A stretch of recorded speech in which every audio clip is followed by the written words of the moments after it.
Hello there, my name is Matthew Elliott and I have dyspraxia. Dyspraxia has been a huge part of my life and something that has caused both problems but also something that has led me on to live a more positive life and have a much more positive and motivational attitude towards me. Now before I talk about anything, I'm just going to say it has encouraged me to help others, inspire others, whether they have dyspraxia or not. What I like doing, I love helping people.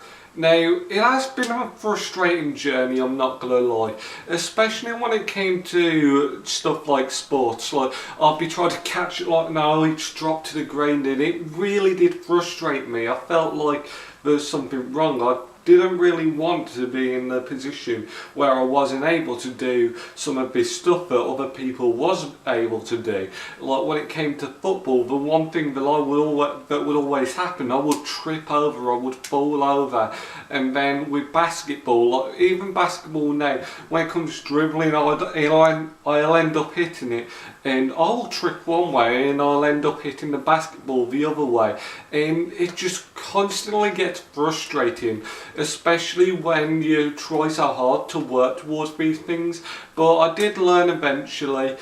Everyone does struggle at one point. I may struggle more than other people, but I can still be the very best, and that's what I believe in. There are other things that it does affect me in a bad way, and it doesn't affect me so much now, this one, and that's socially. Growing up, I really did struggle when it comes to being social around other people, and the reason was the amount of stuttering, and because of that, I did tend to keep to myself a lot more. So speaking to people, knowing what to say, it was not really something I was really good at doing. And when it came to high school, yeah, I found a plenty of groups of people who I could talk to. They'd be alright and they'd be really nice to me, but I still found it really hard to communicate with them. And it got to the end of year 8 and I decided, you know what, I'm going to start trying to talk to people.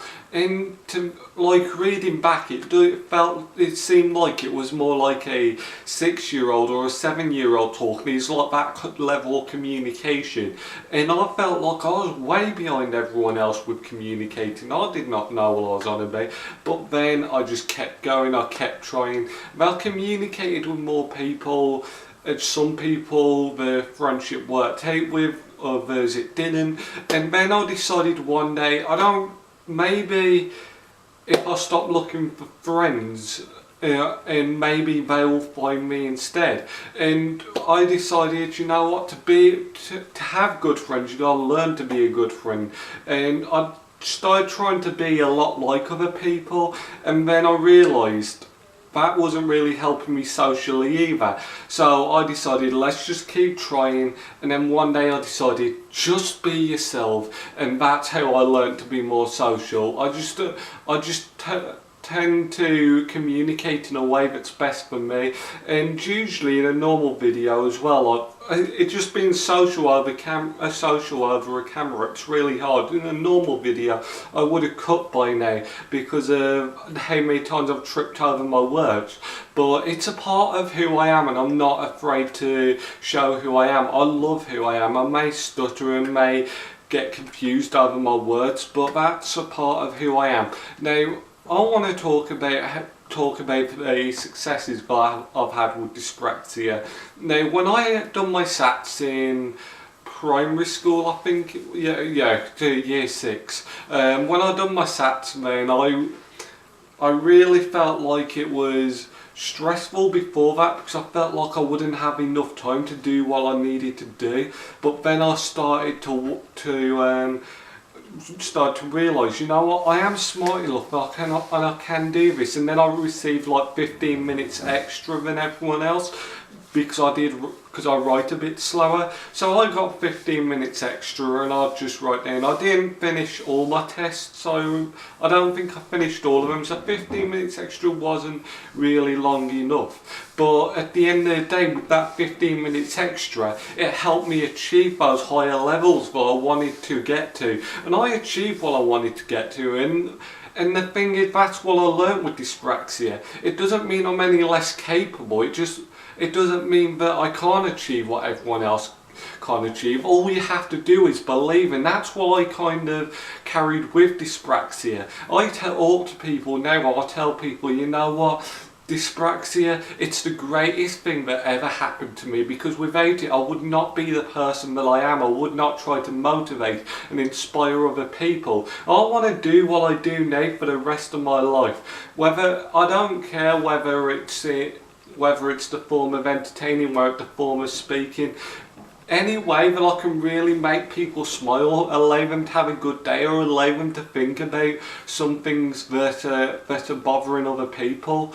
Any way that I can try and get a message across to them and help this world, I would happily do that. And without having dyspraxia, I don't think I would be that same person, because it was when I knew I had that I knew I wanted to do something. I knew I wanted to make this world a better place. I knew I wanted to make people smile. I knew I wanted to make people laugh. I knew I wanted to raise awareness for dyspraxia. I knew I wanted to do a lot of things, and I'm going to just keep on doing that for the rest of my life. And for one other thing, Dyspraxia Foundation, one of the greatest, I don't know, I think it's a charity. I'll get confused with all this sort of stuff, but I get confused, like, it's one of the best things that's happened to me in the last year, because the last year I sent an email and I was relocated to a Facebook page, and being a part of that Facebook page, it was one of the best things that ever happened to me.